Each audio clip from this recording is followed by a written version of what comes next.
It's Thursday. Easter Sunday's coming up. You know, I used to walk 5 miles to church every Sunday. Church wasn't but 2 blocks away, but I'd take the long way around. So you ain't got no excuse. I expect to see everybody, especially you, Sister Tammy. You might want to plan on going twice. But right now, I got a hot new one for you.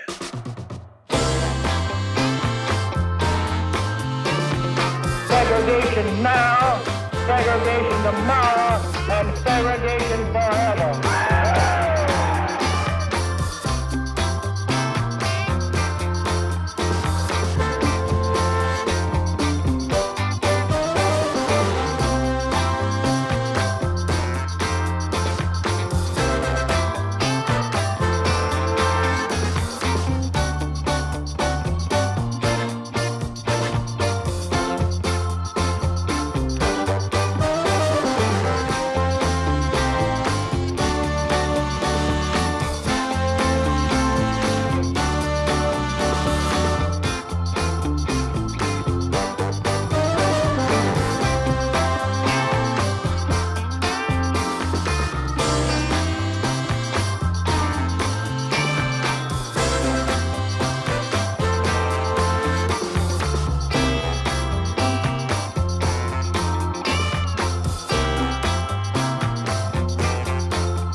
I believe segregation should and will end. You know my heart, but this will encourage violence. It just takes us backwards. And that this is anarchy, and it's not our people. I mean, there's no argument with the goals, Earl. I know you've preached on it. I've preached on it. Let me look. Well, yeah, this is good. It's very clear. We expressed understanding that honest convictions in racial matters could properly be pursued in the courts, but urged that decisions of those courts should in the meantime be peacefully obeyed. Since that time, there's been some evidence of increased forbearance. That's like a word. Forbearance and willingness to face facts. Responsible citizens have undertaken to work on various problems which cause racial friction and unrest.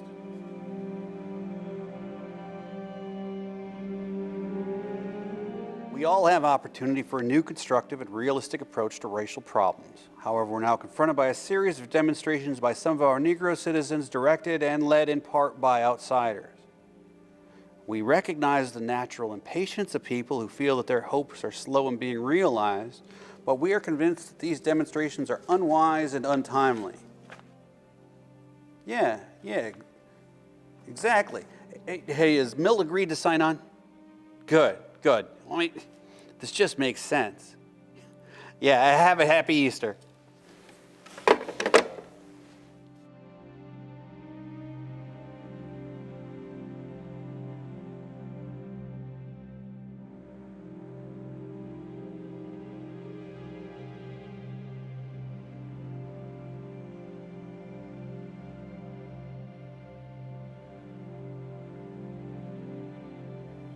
My dear fellow clergymen, while confined here in the Birmingham City Jail, I came across your recent statements calling my present activities unwise and untimely.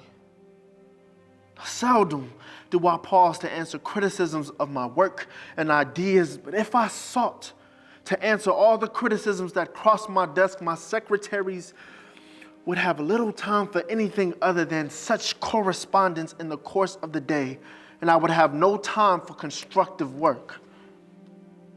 But since I feel that you are men of genuine goodwill and that your criticisms are sincerely set forth, I want to try to answer your statement in what I hope will be patient and reasonable terms.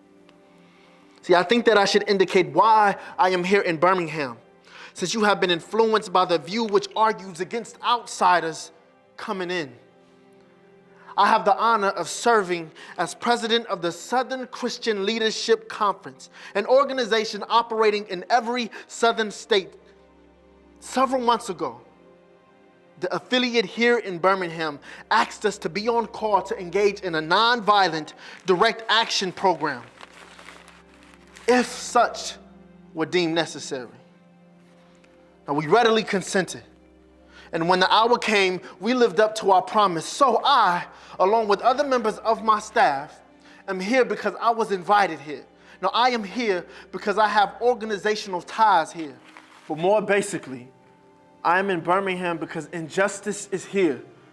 Just as the prophets of the 8th century BC left their villages and carried their "Thus saith the Lord" far beyond the boundaries of their hometowns, and just as the Apostle Paul left his village of Tarsus and carried the gospel of Jesus Christ to the far corners of the Greco-Roman world, so am I compelled to carry the gospel of freedom beyond my hometown. Like Paul, I must constantly respond to the Macedonian call for aid. Moreover, I am cognizant of the interrelatedness of all communities and states. I cannot sit idly by in Atlanta and not be concerned about what happens in Birmingham. Injustice anywhere is a threat to justice everywhere. We have said, we have preached that no person's freedom is safe unless every person's freedom is equally protected. We are caught in an inescapable network of mutuality, tied in a single garment of destiny. Whatever affects one directly affects all indirectly. Never again can we afford to live with the narrow, provincial, outside agitator idea. Anyone who lives in the United States can never be considered an outsider anywhere within its bounds. You deplore the demonstrations taking place in Birmingham, but your statement, I am sorry to say, fails to express a similar concern for the conditions that brought about the demonstrations. It is unfortunate that demonstrations are taking place in Birmingham, but it is even more unfortunate that the city's white power structure left the Negro community with no other alternative. We agree rather with certain local Negro leadership, which has called for honest and open negotiation of racial issues in our area. In any nonviolent campaign, there are 4 basic steps: collection of the facts to determine whether injustices exist, negotiation, self-purification, and direct action. We have gone through all of these steps in Birmingham. There can be no gainsaying the fact that racial injustice engulfs this community. Now, Birmingham is probably the most thoroughly segregated city in the United States. Now, its ugly record of brutality is widely known. Negroes have experienced grossly unjust treatment in the courts. There have been more unsolved bombings at Negro homes and churches in Birmingham than in any other city in the nation. Now, these are the hard, brutal facts of the case. On the basis of these conditions, Negro leaders sought to negotiate with the city fathers, but the latter consistently refused to engage in good faith negotiation. Then came the opportunity last September to talk with some of the leaders of the economic community. In these negotiating sessions, certain promises were made by the merchants, such as the promise to remove the humiliating racial signs from the stores. On the basis of these promises, we agreed to call a moratorium on any type of demonstration. As the weeks and months unfolded, we realized that we were the victims of a broken promise. Now, the signs remain. As in so many experiences of the past, we were confronted with blasted hopes, and the dark shadow of a deep disappointment settled upon us. So, we have no alternative except that of preparing for direct action, whereby we present our very bodies as a means of laying our case before the conscience of the local and national community. See, we are not unmindful of the difficulties involved, so we've decided to go through a process of self-purification. And at these workshops of nonviolence, we repeatedly ask ourselves the questions: are you able to accept the blows without retaliating? Or are you able to endure the ordeals of jail? Yes, but why direct action? Why sit-ins, marches, and so forth? Isn't negotiation a better path?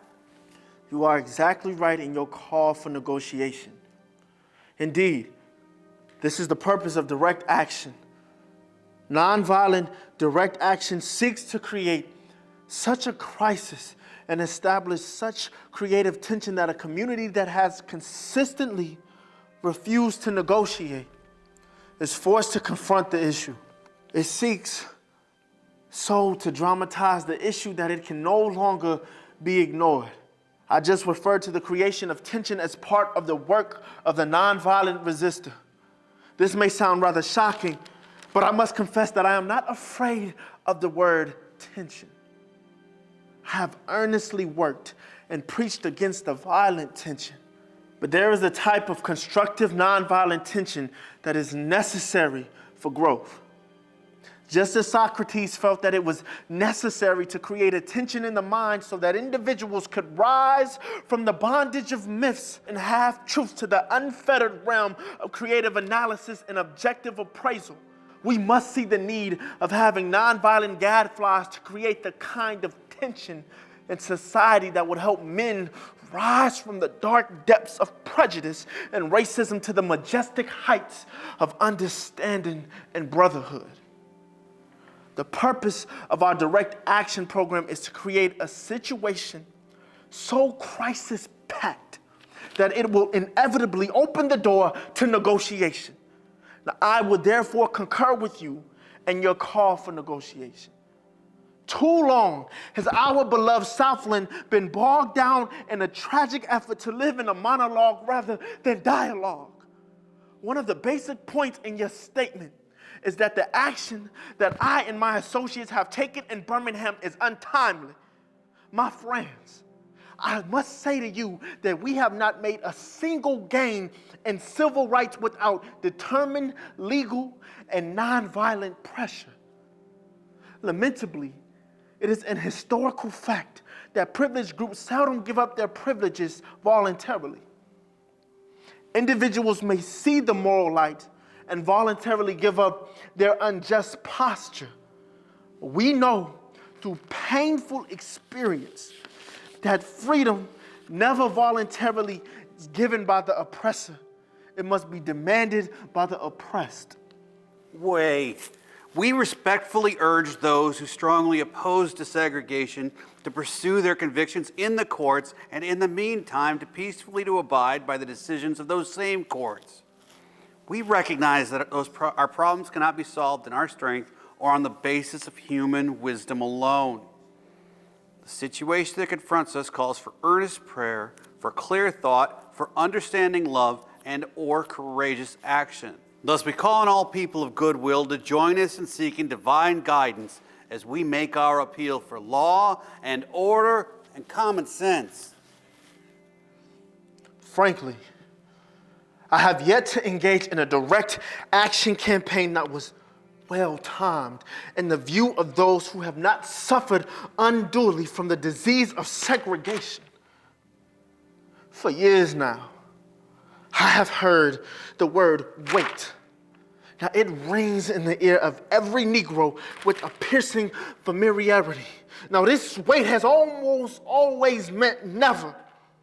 And as one of our distinguished jurors once said, justice too long delayed is justice denied.